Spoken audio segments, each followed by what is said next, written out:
क्या हुआ जब आया वो समय, जब अंगराज कर्ण ने चलाया भर्गव अस्त्र, वह अमोघ दिव्यास्त्र जिसका तोड़ स्वयं अर्जुन के पास भी नहीं था। और हनुमान जी ने क्यों नहीं रोका कर्ण का भार्गव अस्त्र। दोस्तों, आज हम जानेंगे उस क्षण की अनसुनी कहानी जो महाभारत के इतिहास में रहस्य और रोमांच से भरी हुई है। इसलिए इस वीडियो को अंत तक जरूर देखें। और अगर आप चैनल पर नए हैं तो वीडियो को लाइक और चैनल को सब्सक्राइब कर लें। मित्रों, कर्ण के पास एक विनाशकारी अस्त्र था जिसका नाम था भर्गव अस्त्र। महाभारत युद्ध में ये अस्त्र अंगराज कर्ण, गुरु द्रोण और पितामह भीष्म के अतिरिक्त कोई भी योद्धा के पास नहीं था, और ये सब के सब कौरव सेना में सम्मिलित थे। मित्रों, चलिए सबसे पहले जानते हैं भर्गव अस्त्र का निर्माण कैसे हुआ। इस दिव्यास्त्र के रचयिता कोई साधारण आर्षि नहीं, भगवान विष्णु जी के अवतार स्वयं भगवान परशुराम जी थे। उन्होंने ही इस अस्त्र को अपने परशु से निर्मित किया था। एक ऐसा अस्त्र जो एक बार लक्ष्य की ओर संधान होने पर अपने भीतर से असंख्य अस्त्र शस्त्र उत्पन्न करता था और शत्रु सेना का समूल विनाश कर देता था।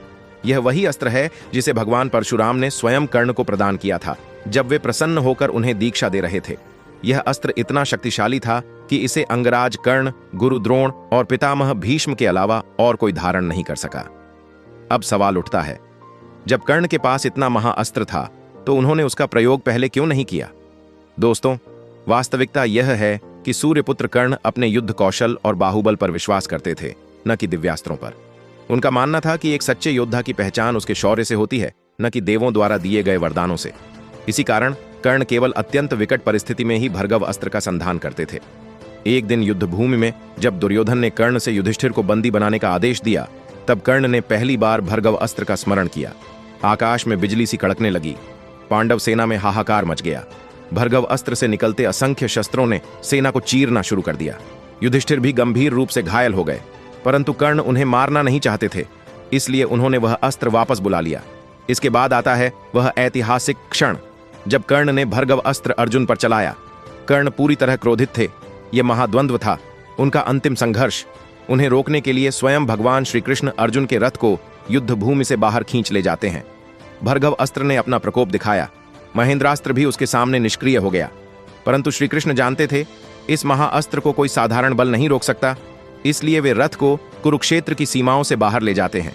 और जैसे ही अर्जुन युद्ध भूमि से दूर हुए, भर्गव अस्त्र शत्रु विहीन होकर शांत हो गया। श्री कृष्ण यह भलीभांति जानते थे कि आज ही अंगराज कर्ण का वध होने वाला है, इसलिए उन्होंने न केवल अर्जुन को बचाया बल्कि समय को भी थाम लिया। दोस्तों, यही वह क्षण था जब भर्गव अस्त्र, जो अपराजेय था, निष्क्रिय हुआ, न किसी योद्धा से, न किसी देवता से, बल्कि स्वयं श्री कृष्ण की चातुर्य और युक्ति से। इस प्रकार भले ही कर्ण के पास अजेय अस्त्र थे, पर वे युद्ध में धर्म, सम्मान और बाहुबल को प्राथमिकता देते थे। यही कारण है कि वे आज भी महाभारत के सबसे त्रासदीपूर्ण नायक माने जाते हैं। अगर आपको यह वीडियो रोमांचक और ज्ञानवर्धक लगी हो तो इस वीडियो को लाइक करें और ऐसी ही ऐतिहासिक वीडियो देखने के लिए जुड़े रहिए हमारे साथ। मिलते हैं अगली वीडियो में। धन्यवाद। जय श्री कृष्णा।